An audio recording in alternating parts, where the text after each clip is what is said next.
내가 그때 조금만 더 참았더라면, 화를 덜 냈더라면, 더 많은 시간을 함께 보냈더라면. 자녀를 키우면서 가졌던 후회의 말들이 마음속에 계속 맴돌고 있지 않으신가요?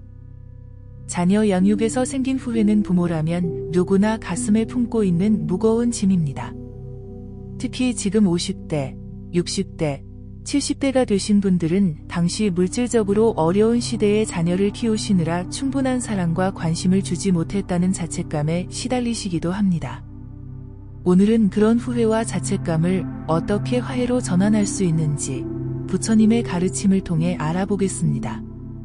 부처님께서는 과거는 이미 지나갔고 미래는 아직 오지 않았으며 현재만이 우리가 살아갈 수 있는 유일한 시간이다 라고 말씀하셨습니다. 이 말씀은 우리가 과거의 후회에 붙잡혀 현재와 미래의 행복을 놓치지 말아야 함을 일깨워주고 있습니다. 오래전 부처님 시대에 한 어머니가 있었습니다. 그녀는 아들을 매우 엄격하게 키웠고 늘 아들이 성공하기를 바랐습니다. 그러나 그녀의 높은 기대와 엄격한 태도는 오히려 아들을 힘들게 했고 결국 아들은 집을 나가 오랜 시간 돌아오지 않았습니다. 세월이 흘러 어머니는 자신의 행동을 깊이 후회했으나 이미 아들의 행방을 알 수 없었습니다. 그녀가 부처님을 찾아와 괴로움을 토로하자 부처님은 이렇게 말씀하셨습니다. 당신이 과거의 한 행동은 이미 지나갔으니 그것에 집착하지 마십시오. 중요한 것은 지금 이 순간 당신이 어떤 마음을 품고 있느냐입니다.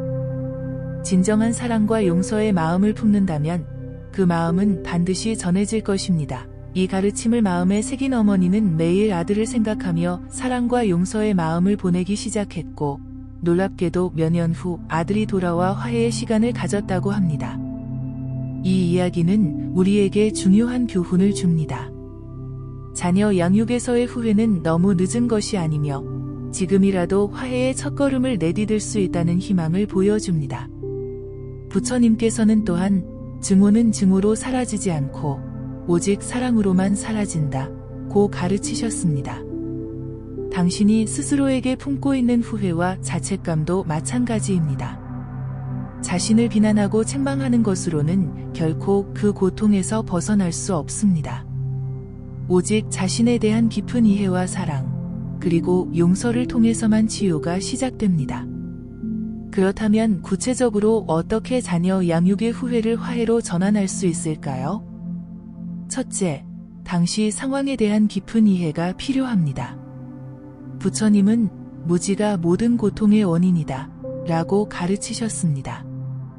당신이 자녀를 키울 당시의 상황을 객관적으로 돌아보세요. 당시 우리 부모 세대는 경제적으로 어려운 시기를 보냈고 자녀 교육에 대한 정보도 부족했으며 무엇보다 부모 자신도 어떻게 사랑받고 자라야 하는지 제대로 배우지 못한 경우가 많았습니다. 당신은 당시 알고 있던 최선의 방식으로 자녀를 사랑하고 양육했다는 사실을 인정해 보세요. 사실 한 노인이 부처님께 찾아와 물었습니다.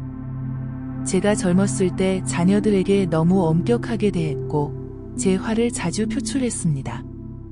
이제 그들은 저를 멀리하고 제 마음은 후회로 가득합니다. 어떻게 해야 할까요? 부처님은 미소 지으며 대답하셨습니다. 당신이 알고 있던 것은 그것이 전부였습니다.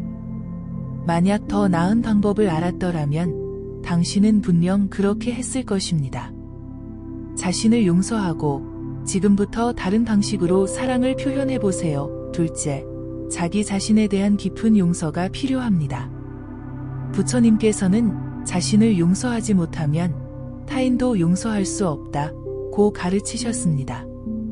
자녀 양육에서의 실수나 부족함을 끝없이 자책하는 대신 진심으로 자신을 용서해 보세요. 명상 중에 과거의 자신에게 이렇게 말해보는 것도 도움이 됩니다. 당신은 최선을 다했습니다. 그때는 그것이 당신이 알고 있는 전부였습니다. 당신은 충분히 사랑받을 자격이 있습니다. 이런 자기 용서의 과정이 있어야 비로소 자녀와의 진정한 화해도 가능해집니다. 셋째, 지금 이 순간부터 할 수 있는 작은 변화를 시작해보세요. 부처님께서는 1000마디 공허한 말보다 행동으로 옮긴 한마디가 더 가치 있다 고 말씀하셨습니다.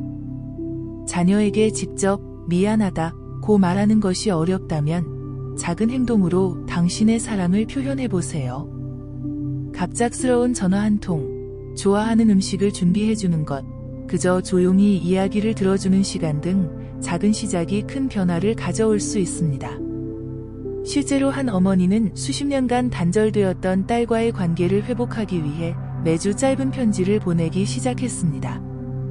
처음에는 답장이 오지 않았지만 그녀는 부처님의 가르침처럼 인내는 최고의 고행이다 라는 말씀을 되새기며 포기하지 않았습니다. 6개월 후 그녀는 딸로부터 첫 답장을 받았고 그것이 화해의 시작이 되었습니다. 넷째, 현재의 관계에 집중하세요. 부처님께서는 과거에 집착하지 말고 미래를 걱정하지 말라.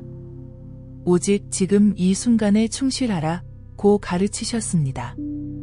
자녀와의 과거 갈등이나 실수에 계속 머물러 있기보다 지금 이 순간 어떤 관계를 맺고 싶은지에 초점을 맞추어 보세요. 당신의 자녀는 이제 성인이 되었고 새로운 관계를 시작할 수 있는 기회가 있습니다. 어느 노인은 60년 동안 아들과 갈등 관계였지만 80세에 뇌졸중으로 쓰러진 후 아들이 병간호를 자청했을 때 그는 과거를 내려놓고 그저 아들과의 현재 순간을 소중히 여기기로 했습니다. 그들은 몇 개월 동안 서로의 깊은 이야기를 나누며 수십 년의 갈등을 녹여내는 경험을 했습니다. 다섯째, 자녀의 관점에서 바라보는 연습을 해보세요.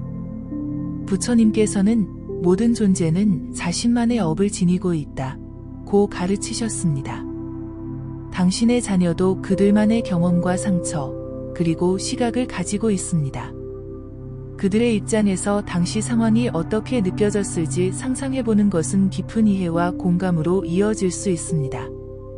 한 아버지는 오랜 갈등 끝에 딸에게 내가 어떻게 느꼈는지 더 알고 싶구나 라고 말했습니다. 그 한마디가 20년 동안 쌓인 벽을 허무는 시작이 되었습니다. 여섯째, 조건 없는 사랑을 실천해보세요. 부처님께서는 진정한 사랑은 소유하려 하지 않고 조건을 달지 않는다 고 말씀하셨습니다. 때로 우리는 자녀가 우리의 기대에 부응하기를 바라며 사랑을 조건적으로 표현할 수 있습니다. 그러나 화해의 길은 자녀의 선택과 인생을 있는 그대로 존중하고 사랑하는 것에서 시작됩니다. 한 어머니는 아들의 직업 선택을 인정하지 않아 10년간 관계가 소원했지만 결국 내 행복이 내 행복이라는 깨달음을 얻고 아들을 있는 그대로 받아들였을 때 그들의 관계는 놀라운 치유를 경험했습니다. 일곱째, 마음 챙김과 명상을 통해 내면의 평화를 찾아보세요. 부처님께서는 평화로운 마음만이 평화를 전할 수 있다 고 가르치셨습니다. 자녀와의 관계에서 생긴 후회와 상처로 마음이 혼란스럽다면 매일 10분씩이라도 조용히 앉아 호흡에 집중하는 시간을 가져보세요. 명상은 당신의 마음을 진정시키고 더 명확하게 상황을 바라볼 수 있게 도와줍니다.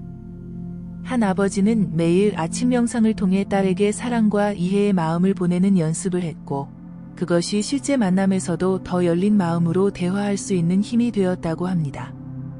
여덟째, 용기를 내어 첫걸음을 내딛어 보세요. 부처님께서는 천리 길도 한 걸음부터 라고 말씀하셨습니다. 자녀와의 관계 회복이 불가능하게 느껴지더라도 작은 첫걸음을 내딛는 용기가 필요합니다. 그것이 짧은 문자 메시지일 수도, 생일 카드일 수도, 혹은 중립적인 장소에서의 짧은 만남일 수도 있습니다. 중요한 것은 시작하는 용기입니다. 90살의 한 어머니는 40년간 연락이 끊겼던 아들에게 용기를 내어 편지를 썼고 그 편지가 그들의 마지막 몇 년을 가장 행복한 시간으로 만들어 주었다고 합니다.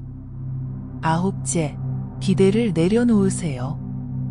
부처님께서는 모든 고통은 집착에서 비롯된다 고 가르치셨습니다. 자녀와의 화해 과정에서 특정한 결과나 반응을 기대하게 되면 그것이 충족되지 않을 때 더 큰 상처를 받을 수 있습니다. 당신의 진심을 전하는 것에만 집중하고 그 이후의 결과는 자연스럽게 흐르도록 내버려 두세요. 때로는 시간이 더 필요할 수도 있습니다. 한 아버지는 딸에게 화해의 손을 내밀었지만 처음에는 거절당했습니다. 그는 실망했지만 부처님의 인내심은 쓴 나무의 달콤한 열매라는 가르침을 기억하며 기다렸습니다. 3년 후 딸이 먼저 연락해왔고 그들은 새로운 관계를 시작할 수 있었습니다. 마지막으로 자녀 양육에서의 후회를 새로운 지혜로 전환해 보세요.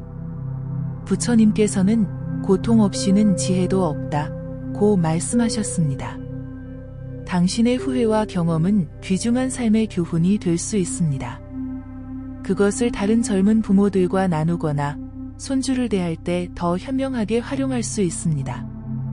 한 할머니는 자녀 양육의 실수를 통해 얻은 깨달음을 바탕으로 손주들과는 훨씬 더 깊고 건강한 관계를 맺게 되었다고 합니다. 이처럼 부처님의 가르침은 자녀 양육에서 생긴 후회를 화해와 지혜로 전환하는 소중한 길을 제시해 줍니다. 기억하세요. 진정한 화해는 외적인 관계의 회복뿐만 아니라 자신과의 내적 화해에서 시작됩니다. 당신이 스스로를 용서하고 자비로운 마음으로 바라볼 때 그 에너지는 자연스럽게 자녀에게도 전해질 것입니다. 부처님께서는 자신과 평화롭지 않은 사람은 세상과도 평화로울 수 없다고 가르치셨습니다. 오늘부터 자신에 대한 깊은 이해와 용서의 첫걸음을 내딛어 보세요. 그리고 그 따뜻한 마음을 자녀에게도 전해보세요. 비록 과거는 바꿀 수 없지만 지금 이 순간부터 새로운 관계를 시작하는 것은 언제나 가능합니다. 오늘도 함께 해주셔서 감사합니다. 여러분의 하루가 평온하고 행복하기를 바랍니다. 다음 영상에서 다시 뵙겠습니다. 오늘도 함께 해주셔서 감사합니다. 여러분의 하루가 평온하고 행복하기를 바라며 이 영상이 마음에 드셨다면 구독과 좋아요로 부처님께 공양하시고 소망하시는 일을 댓글로 남겨주세요. 이런 좋은 글은 주변 사람들과도 함께 나누어 주세요. 다음 영상에서 더 많은 부처님의 지혜를 나누겠습니다. 감사합니다.